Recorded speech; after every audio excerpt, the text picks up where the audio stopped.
Well, NHL playoffs start in a week. And you Okay. got the Boston Bruins, who have now obliterated every record in the National Hockey League in terms of wins and in terms of total points and in terms of goal scoring. What Boston's accomplished with the Bruins, and nobody out here is paying attention to it because it's over there on the East Coast. Yeah, exactly. Boston's going to finish the season with 65 wins probably, 133 points as of right now. And Boston's got not only the 60-goal scorer, David Pastrnak, they've got 11 other guys that have scored double-digit goals this season. I mean, firepower is unbelievable. So Wow.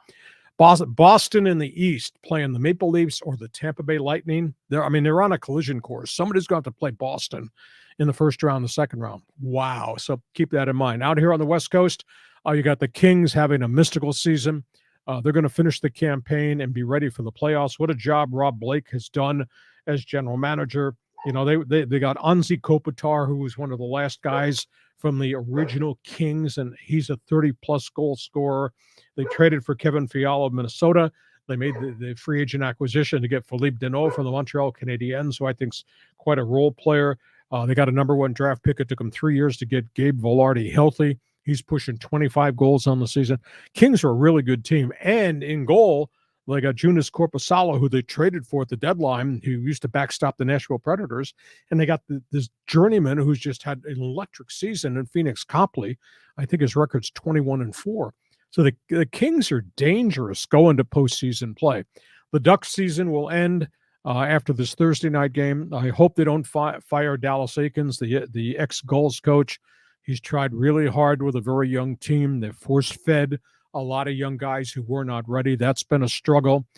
That being said, they're going to get a lottery pick. They're either going to draft 1 or 2 or 3, and there are some generational players in the Ontario Hockey League and in Western Canada. They're going to get another really good young stud to add with Trevor Zegras and add with Mason McTavish and to add with Jamie Drysdale.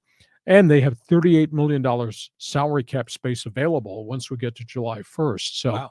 I would hope that Dallas Eakins, who's been really loyal and I think is a really good teacher and did a nice job with the Gulls, I hope they'll give him another year to try to take another step forward. But it's been a hard season because they're just not real competitive because they're so young. It's so tough for them to score goals. So that's where we are with the NHL. Well, we're just talking about how the Kings are in the NBA playoffs. They're also in the NHL playoffs. That might be a team to follow. But let me ask you a hockey question, because you have so much history as a play-by-play man in both hockey and in the NFL. Which sport did you enjoy the most? Oh, I love them all.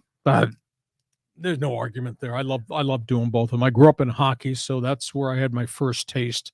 One of my biggest thrills ever in hockey was the first time I ever broadcast from Maple Leaf Gardens in Toronto.